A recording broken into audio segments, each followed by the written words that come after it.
Welcome to the 26th episode of our podcast series for advisors considering the independent space. Today's episode is how this former Merrill insider once drank the Kool-Aid, then set out to build a better toolbox. A conversation with Jim Dickson, founder and president of Sanctuary Wealth Partners. I'm Mindy Diamond, and this is Mindy Diamond on Independence.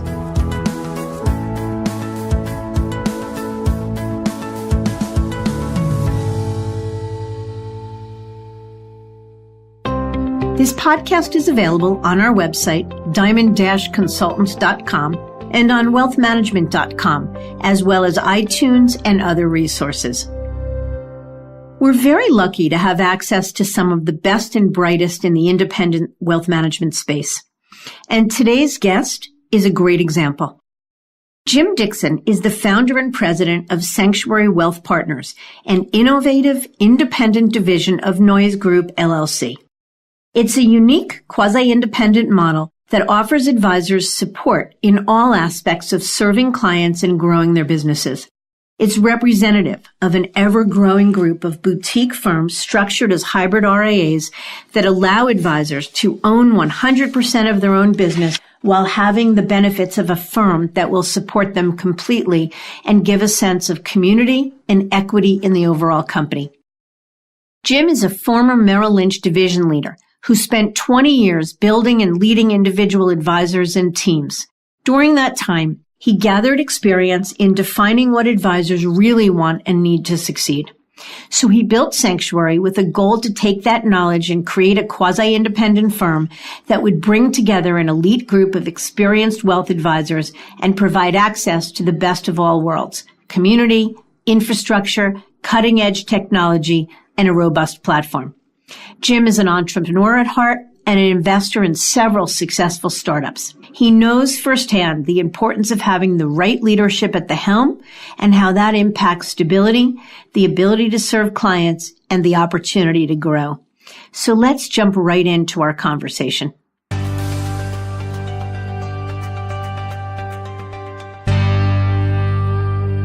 Jim, thank you so very much for sharing your time and expertise with us today. Oh, Mindy, it's my pleasure. I've been looking forward to this. I've been following your work for a long time, and it's really exciting to be with you today. Thank you. So let's jump right in. I want to ask you about Sanctuary because I know it's had some recent successes. But before we jump in, I have to deal with the elephant in the room. You were a well-respected leader, a 20-year veteran, in fact, at Merrill. What made you join the breakaway advisor movement and launch Sanctuary Wealth Partners? Well, Mindy, that's a great question, and one I get asked often. You know, the reality was I had an amazing 20-year career at Merrill Lynch. It's a great firm and still a lot of great friends and people there that I respect. But I also saw the business changing. And, you know, as I began to be curious and look at the business and see what was happening, you know, I don't think you can argue with the facts. And the facts were that if you looked at the movement or movers, if you will, almost 7 out of 10 were going to the independent space. And if you looked a little further, 93% of those people in the Schwab sophomore study were very happy with their move. And so as I looked at where the business was and where the business was going, it had changed so much over the prior 8 years. I just felt like the future was in the independent space. And that was really the best opportunity for me to build something, which is what I wanted to do, but was also the best place for advisors and clients. And so I thought that crossroads made a great opportunity to build a great business. Yeah. You know, it's so interesting to me because for years, we've watched the breakaway momentum amongst advisors accelerate more and more every year. But for the first probably 8 years of it, the management, the leaders at the major firms all sort of pooted, if you will. It's just, you know, the advisors we wanted to lose, planned attrition. It's only one advisor out of a million or whatever it is. And it's hard to argue now. And I think the greatest endorsement of the space is when respected leaders like you look to join it as well. So tell us a little bit about Sanctuary, if you would. How does it differentiate itself from other service providers and platform firms in a crowded and competitive marketplace? Yeah, that's a great question, Mindy. I think we're unique. I know we don't want to be a service provider, nor do we want to be a platform provider. What we really want to be is a partnership, and we believe in a model that we call partnered independence. And it's really a network of partnered firms that operate as a hybrid RIA But more than just an aggregator, we have an investment bank, we have an investment solutions group, we have a tax and accounting group, we have a family office group. And our belief is that great advisors want the freedom, they want the flexibility, and they want the control to brand and build their practice. But they also want a partnership to somebody to help them not only just with the compliance and the operations and some of the back office stuff that service providers provide, but also to grow. If I look back on my career, I think what I'm the most proud of was recruiting a lot of, $2 and $3 million teams that became $5 and $10 million teams. And I think there's a unique opportunity right now in this space to attract teams that honestly are a little bit stalled right now at the wirehouse. They just don't have the freedom and the flexibility to build a brand or to market in a way that's effective. And we think that there's a partnership and an opportunity that can allow us to be a very successful practice, but I think more importantly, allow them to create a bespoke experience that really allows their business to grow and thrive. So how many advisors today are associated with your firm, and how much in assets under management? Yeah, so today we have about 75 advisors. We had a W-2 business that we bought into, which was about 50 advisors. But I think most proudly, over the last 6 months since we've launched Sanctuary, which is the high net worth and institutional of our practice, we've added 22 new advisors and 8 teams, and our AUM now is approaching $6 billion. So we're really on a great growth streak and a great growth trajectory. And I think the momentum is actually far surpassed, I think, what we thought we would see so early. Yeah, that's fabulous, because we know also that in this space, it's pretty critical to come out of the gate strong when you're the new kid in the block. And so that's impressive. Good for you. Good for you. So I know that Sanctuary has a relationship with David Noyes, the broker-dealer. Can you tell us a little bit about that? Yeah, I'd love to, because it's a unique story and I think a good one. So David Noyes was a 110-year-old firm that was very simplistic.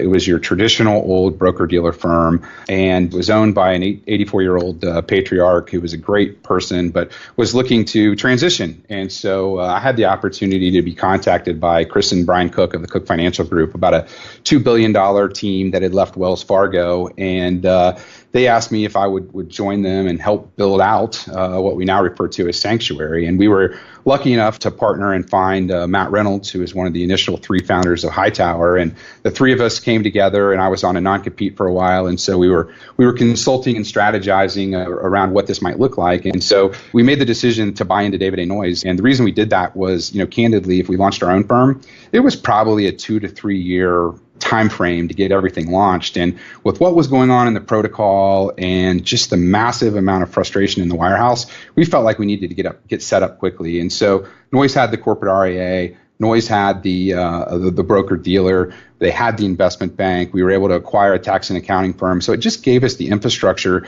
to build what we needed to build and get to market quickly. We don't truly see the W-2 model, which was the more traditional way that Noyes did business, as part of our future. We'll continue to support the great advisors that are there, but our future is really a 1099 independent model where we do this partnered independence to support the teams that we work with and the partners that we work with. But Noyes was just a great company without really a strategy to move forward. It was a great opportunity of us to be able to buy into this business and rebrand it and relaunch it.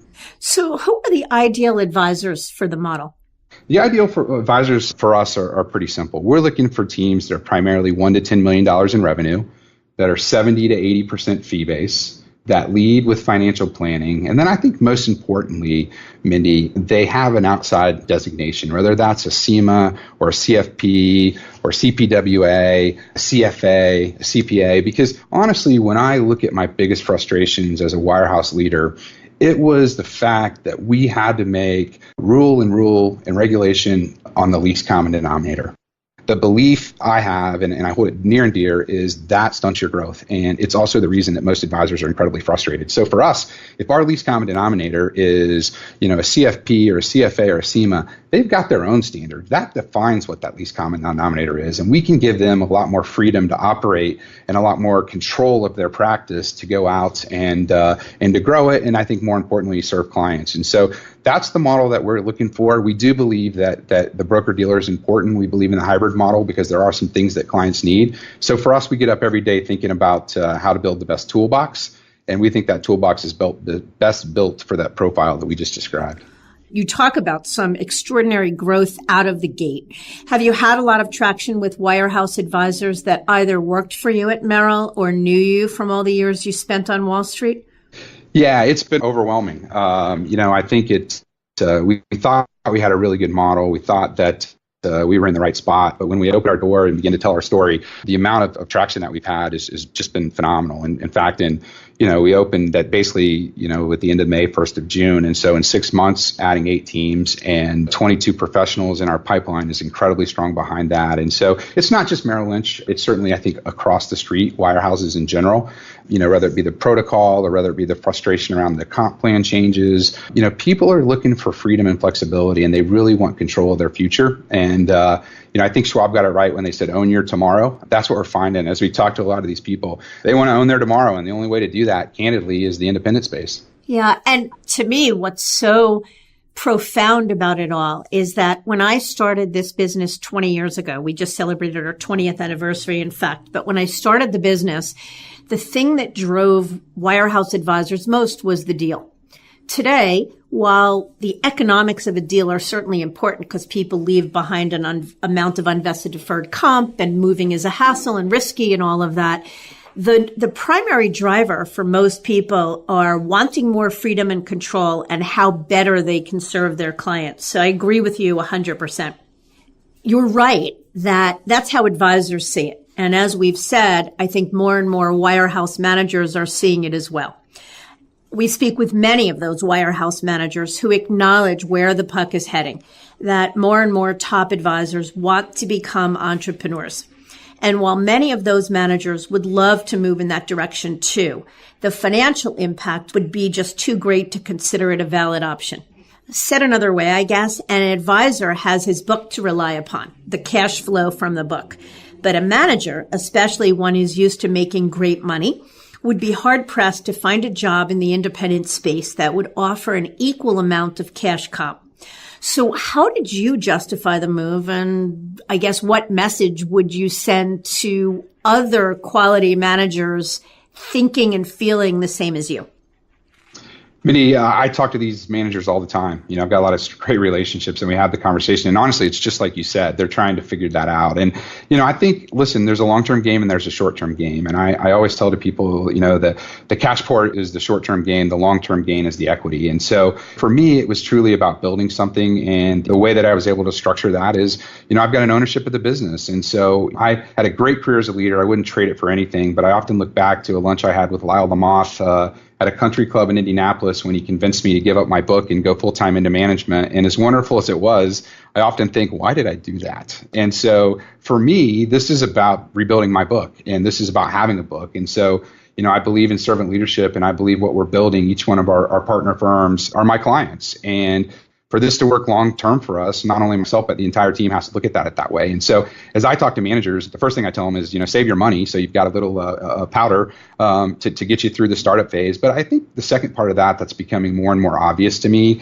is I think a lot of these great managers are going to bolt on to these companies, because what you're seeing, a few years ago, you had a lot of startups, and now you're seeing more and more established players come in the independent space. So you recently saw my good friend Chris Dupuis move from Focus, to Rockefeller. And so, I think as these companies scale up and get bigger and they're really focused on growth, reaching out to some of these great managers that have great relationships at the wirehouses is going to be a very smart strategy.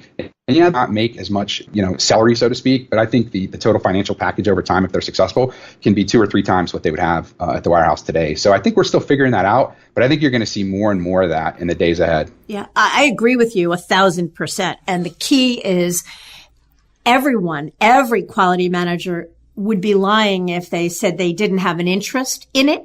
I think it's more the ones that will actually make the leap are the ones that are willing to value the long-term upside via equity more than the cash comp. Not everyone can do that. And quite honestly, not everyone should do that. I agree. But let me pivot for a second. So you were an insider at Merrill. You talked about how one of the reasons you joined the breakaway space and built Sanctuary was because you saw the business changing. What changes specifically did you see coming down the pike that factored into your decision to do just what you're doing? Well, I'll maybe answer that by a story. And so we recently recruited a great team. And as I was recruiting this advisor, he's as good as it gets, just unbelievable client service. And he said this to me, and it resonated so much because it was exactly what I felt, although I didn't articulate it, he did. And that was, listen, when I joined a wirehouse, I knew it was a big box, and that big box kind of gave me safety because as I was building my business, it kept me between the lines, so to speak. But over the years, particularly the last 10 years, that box just kept getting smaller and smaller and smaller. And then one day I woke up and I just don't fit in the box anymore. And I think that is a great example. And so it's interesting. We had a nice team join us just last week. And when they came in, they had great success and their clients are all transitioning in. And, we were talking a little bit about it. And I asked the advisor, Martin, I said, tell me more, because I was curious to some of the specifics of conversations. And they used to do these wonderful thing called private dinner clinics. And these private dinner clinics were something where they would invite their clients and prospective clients, and they would pick a hot topic of the day or the time and honor, and they would talk through it. Martin specifically spoke about one, which was, when the Roth opportunity first came about, and how that the clients found great value in that education process and how it actually helped them grow their business. But over time, what happened at the wirehouse that they came from was their flexibility got less and less and less. And at the end, they had to stop doing them for the last 2 or 3 years because all they could do were these 30 pre-approved programs, and they had to stick to a specific script, and there couldn't be any Q&A. And so I think that's a great example of a lack of freedom and flexibility, and honestly, trust for these advisors, this one being a CFP, to really go out and do what they do.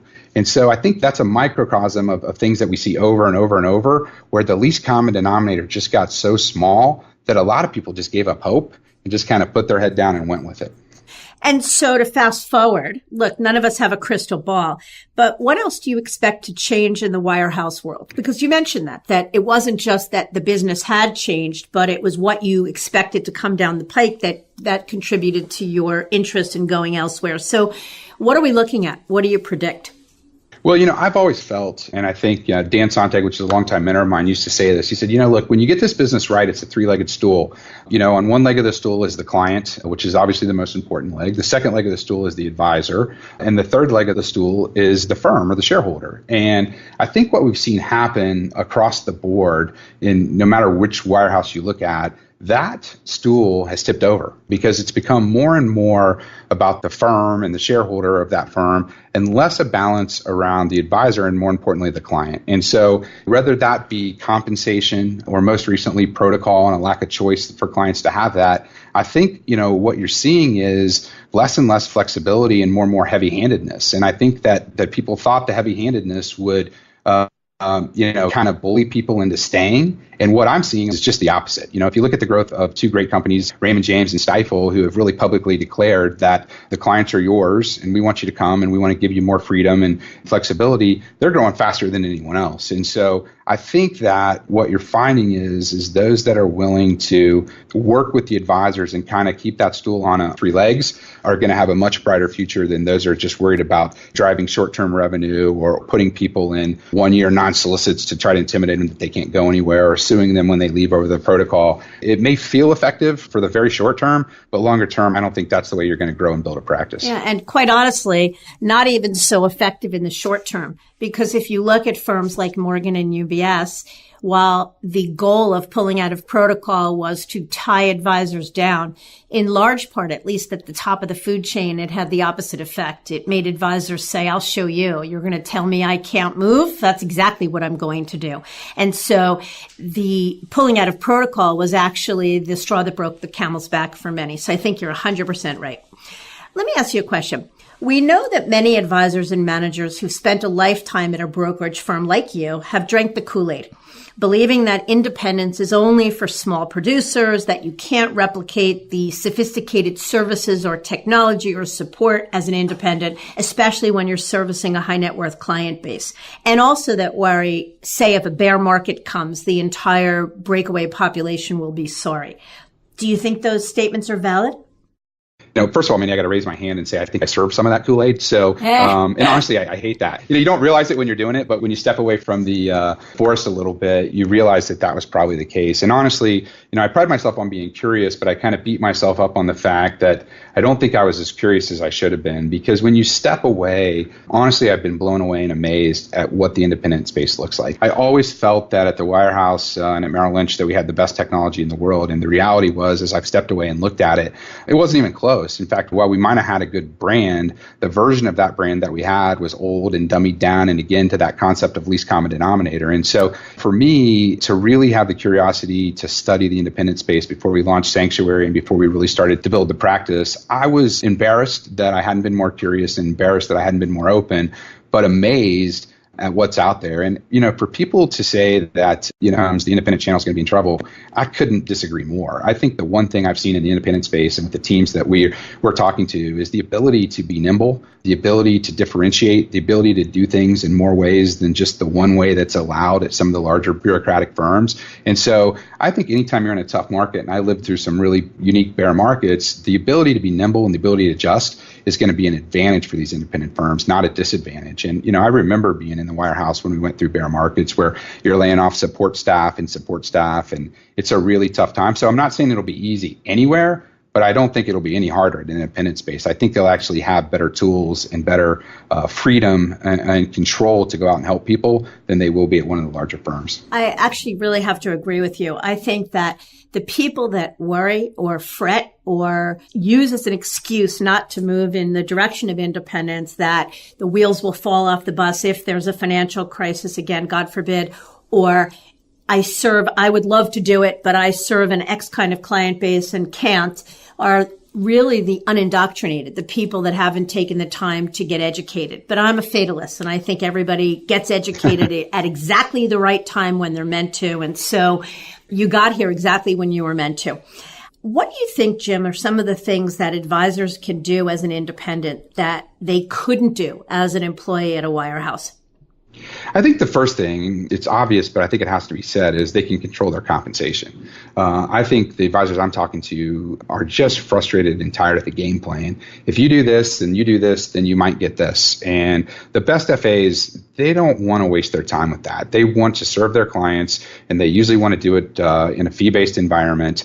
And they don't want to have to worry about checking 4 boxes and then jumping over 2 hoops and backwards for a somersault to get paid. They just really want to run a business and serve their clients. And so I think the number one thing that they can control their compensation. And I think more and more people are seeing that. They don't want to worry about referrals. They don't want to worry about bringing in a $250,000 account if they're really in the business of serving $5 million families. And so I think that's the number one thing that they can do. But I think the other thing that they can do is they can reimagine their business so that it meets the needs of their clients. And so one of the teams that we recently brought in does a lot of Roth IRA planning. And it was an interesting conversation I had with this person as they came in, because one of their frustrations were at the firm they were at, they couldn't do any backdoor Roth planning. And they said to me, Jim, I'm a CFP. I have this requirement. I have this oath that I've taken that I'll provide these services, yet I'm in conflict with them because my firms tell me that I can't do that. And so I think the greatest thing that you can do as an independent advisor is you can add value in the way that the client wants it and needs it,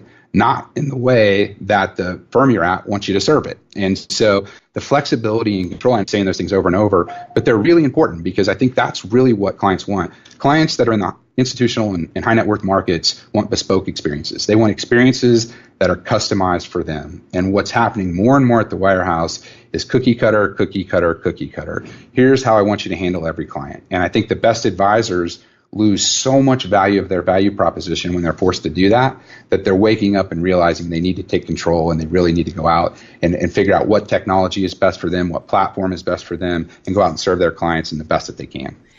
This might be obvious, but as a follow-up, how do you think that the ability to open the door and have more freedom and control and create this bespoke experience? I know Sanctuary is new, but how do you expect that those things will actually impact growth and client loyalty for the advisors you recruit? Yeah, great example. I was just having that conversation actually this morning with one of our teams, and we were talking about the private dinner clinics earlier. And the reality was, in Martin's, clientele is getting older and older. And in the old world, they used to do these private dinner clinics. They'd go to a nice steakhouse or whatever, and they would have a nice dinner. But I think the future, as we were talking about it today, is actually to do a webcast, and to do that webcast where there's live Q&A, where clients can sit in their own living rooms and participate, or because they also have a lot of corporate executives that are really busy, they can watch that webcast on these important topics while they're on their plane flying from X to Y. And so I think what you really have when you talk about this bespoke experience is the ability to use technology and the ability to use a service model that is not limited by the worst FA in the worst place in your firm. because that's at most of the warehouses, that's what the rules are written for. And so to get free of that is really where the largest opportunity lies for most of these advisors. And then what happens is they get to independence and they find their energy again. Their mindset starts up and they start to, instead of being shut down, they start to think about all the possibilities about building their brand and using technology. And all of a sudden they're in ultra growth mode. We've seen that already in just a short time. We've had our doors open. Not only are they bringing business over, but once they're here, they're opening a lot of new business that they really weren't able to open before.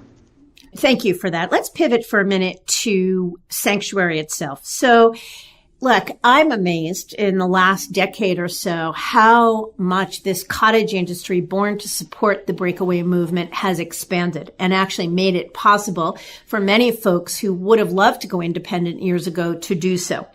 But one of the internal debates, I guess, that every advisor goes through when thinking about going independent is, am I a rugged individualist, as Cheryl Penny calls it, and want to build it myself, partnering with the custodian and vetting every vendor and pulling it all together? Or do I want to use a service provider or platform firm or partner with a firm like Sanctuary, for example? So here's my question. Most would agree that hiring someone to turnkey the setup is important, almost indispensable. But what of the value add that a firm like Sanctuary can bring to the table once an advisor is established as an independent and past the first 6 months?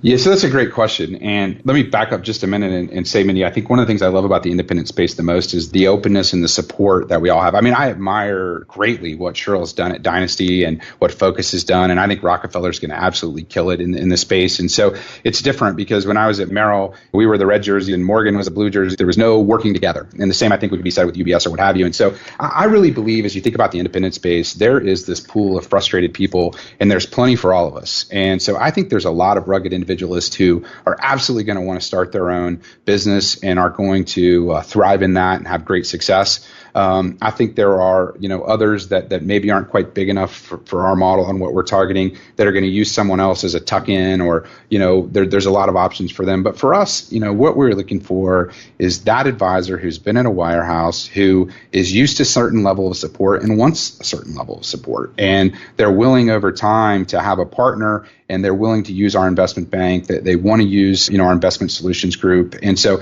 I could mow my yard if I wanted to, but I don't want to. I pay somebody to do that. And so our business philosophy is that by finding these people and not only setting them free, but being their partner to help them grow, help them brand, help them market, that this is a partnership that's going to a long time, not 2 years or 5 years, but it's a partnership. And to help cement that partnership, when most people join our firm at Sanctuary, we give them equity in the firm. And as we grow this and we aggregate this and we roll this up, everybody's equity is worth, a lot more than when they got it. And so our belief is really to try our best to build something like Goldman Sachs had before they went public. I mean, that's our dream, is that you've got a really smart group of people who are well connected with affluence that come together and work together and want to be part of a network. And because, it's interesting, as I started this, Mindy, the biggest surprise to me outside of the technology, which we talked about early, was the amount of independent folks that came to me and said, hey, I'd like to learn more about Sanctuary because I'm all on my own and I'm really tired of the compliance and the regulatory. I'm not spending enough time with my clients. I'm spending so much time on my business. And so I guess the answer in a very long-winded way is I think there's opportunity for everybody along this continuum. But for us, we're looking for that wirehouse partner who really wants to control their tomorrow, but wants a partner to help them maximize it. And I think that's the role that we play best. Okay. You took the words right out of my mouth when you talked about the fact that part of the compensation package when you recruit an advisor is offering them equity in Sanctuary. So how do advisors respond to the offer of equity versus cash? And I'm asking for two reasons. One, because Sanctuary is relatively new and it's hard to predict what the value of the equity will be. And two, because I just wrote a piece about this recently that not too long ago, when wirehouse firms made equity or stock in the big banks as part of the compensation package or the recruiting package, that was an absolute non-starter. And 2008 financial crisis proved that stock was worthless. So what do you think has changed, and how are prospective recruits or those you've recruited responded to the offer of equity in a new firm? Yeah, that's a great question. And it's interesting. You have a lot of different conversations. I always describe our compensation package or program or partnership as a 4-lane highway. The first thing, and by far the most important thing, is you've got your freedom, right? And in the independent space, that's usually a 2 times multiple. And so, with what's going on with the protocol, it's hard for me to believe that these programs like CTP and other programs are going to be valued at what they're worth today. Because if you're in a protocol firm and you sign a 1-year non-solicit, like UBS has asked their advisors to sign coming up here in the spring, there's no way that the value of that practice is what it was the day before you signed it. And so I think to most advisors, the number one thing we spend the most amount of talking about is getting out of a wirehouse so that they have control of their practice and they have the freedom. And when they do that, they know, give or take, market valuation changes, what that practice is going to be worth. So by far, that's the most important thing to most of the teams we're talking about. The other 3, though, the payout, which is obviously a bit higher, but there's net cost. You have to walk through that. And we do give some cash up front to replace their deferred comp. But the equity is what I always call the kicker. And it's interesting. I mean, the people we're recruiting are bright people. They see the amount of private equity chasing the RIA space. They see these larger firms aggregating things up. And, most people say, look, I'm going to put it in my financial plan very conservatively. But if this works like we think it's going to work, that could be a real kicker. And at worst case, they participate in the cash flow, because the worst case for us is we just grow to be a big company. We decide never to sell to anyone or become part of a larger organization, monetize the opportunity, and the team just collects the dividend. And really that just increases their payout. And so most of the teams we talk to when we think about it, they look at it like you would look at a carry in a VC trade. It's an opportunity that may or may not be there, but it certainly has value and is something that they see, particularly with all the growth we're having, as something that has a nice upside. And how could or would an advisor monetize their equity? So one way, obviously, is if you have an event and sell all or part of the company, and that's an opportunity. But what if an advisor wants to retire or in some way wants to monetize that equity before the firm decides to do so? Yeah, so I think, we've copied off of the other great people in the independent space with Dynasty and Focus, and we're seeing a lot of tuck-ins. And then we're also seeing developing in this partner network of member firms that are very hungry to grow. And so I think there's a very vibrant market, and we've written into our operating agreement that somebody wants to monetize their portion of the firm, as long as the board approves it, you can certainly do that. So we've tried to be thoughtful, but what we're finding, and I think it's the value and a little bit of the magic sauce of the network, is as we get together these teams for partner meetings, and as we bring them together, they're forming these relationships, and we're already starting to see some mergers happen. And so I think what we've created is a natural market of known businesses to each other, that as somebody wants to retire, and I saw this at Merrill too, so it's not just a phenomenon, but I think without the network, it's hard to have happen, that people are actually standing in line to buy those practices or partner with those practices. The unique thing is, as an independent advisor, you're doing that in a much more tax efficient way, right? Because it's not earned income, it's a capital gain, and you can structure it like you would any sale of the business. And so it's actually quite an advantage that I think a lot of people, as they come over, are thinking about, is my ability to monetize this practice when and if I'm ready is a lot more flexible in the independent space than it ever was in the earned income space of a wirehouse. And so it wasn't something that I thought about, but it's something that's leading that conversation, I think, an advantage for us. Yeah. And as you sit here now, what do you imagine the end game for Sanctuary is? Is the plan to be bought out by a private equity firm? Is the plan to remain private? And what does that look like?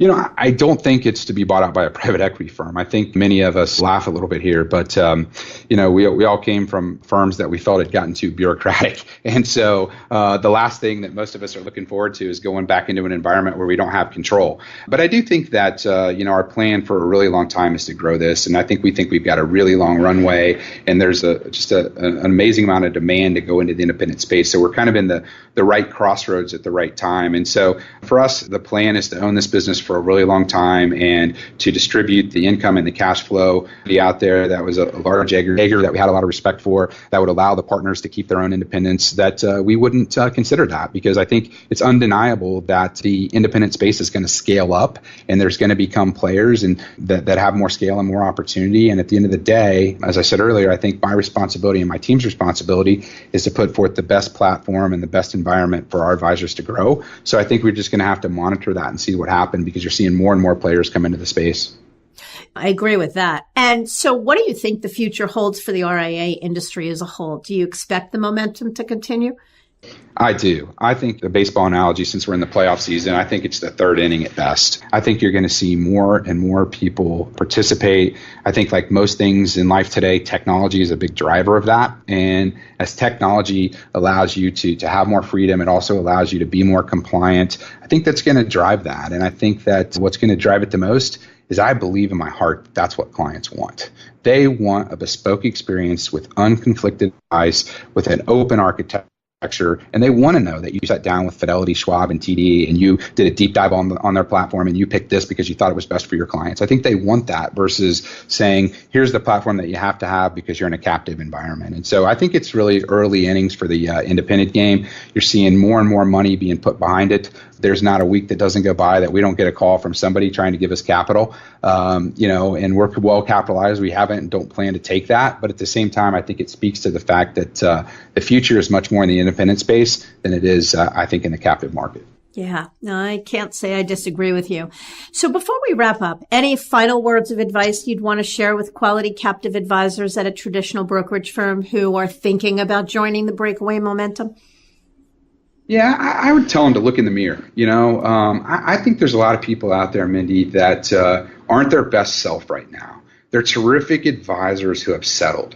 They've settled for the rules that have been put in front of them. And like myself, they've lost a bit of their curiosity. They've lost a little bit of their ability to do what made them so successful. And I think for great advisors today who are curious and who are ambitious and who are tech savvy, I think their future is so bright. And so I think for a lot of people, they've just gotten comfortable. They're tired. They've tried to do things and they've been told no over and over. And I would just tell them that there are yeses out there and you can do them in a very compliant way. It's called the independent model. And but I think you've got to look in the mirror and really ask yourself, am I the best me? And I think when a lot of people do that, they really would answer, A, they're not the best themselves, and B, they're not really having much fun. And I'll tell you, since I've made this change, it's the most fun I've ever had. And the teams that come over are saying the same thing. And so I do think it's a great opportunity, but I think people have to pause for a minute and ask themselves, am I truly living up to my potential? Love it. Jim, thank you so much for all your wonderful answers. We are certainly wishing you much success. We're excited to continue to see Sanctuary grow and do wonderful things and look forward to having you as a guest 5 years from now to tell us where you're at then. I love it, Mindy. Thank you for all you're doing and look forward to hearing from you each and every time you put something out. It's terrific work and it's greatly appreciated by all of us in the independent side.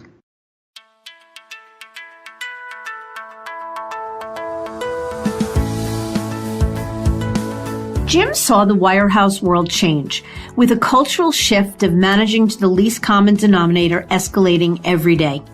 The safety of the big box that once provided a place for advisors to build a business and thrive grew smaller and smaller until it was a box he and many advisors no longer fit in, to use his own words. At the major firms, the balance of advisors, clients, and firms has shifted, and the three-legged stool, as he puts it, has tipped over. It's more and more about the firm and shareholders, and less about serving clients and compensating advisors.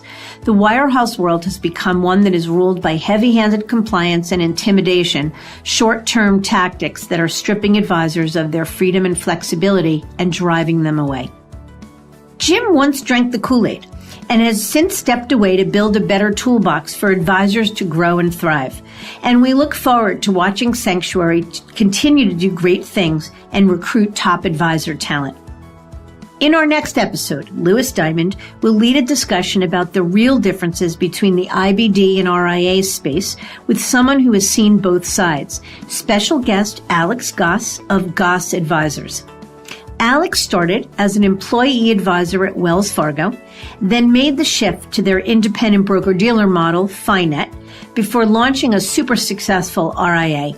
It'll be an interesting and relatable conversation, so I hope you'll join us. Until then, I encourage you to visit our website, diamond-consultants.com, and click on the Tools and Resources link for valuable content. And if you're not a recipient of our weekly email, Perspectives for Advisors, click on the blog link to browse recent articles.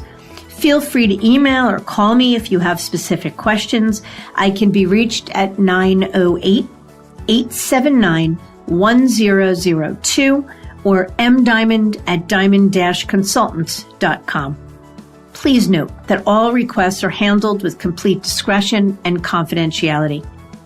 Thank you for listening. I also want to thank wealthmanagement.com for sharing this podcast with their viewers and subscribers. This is Mindy Diamond on Independence.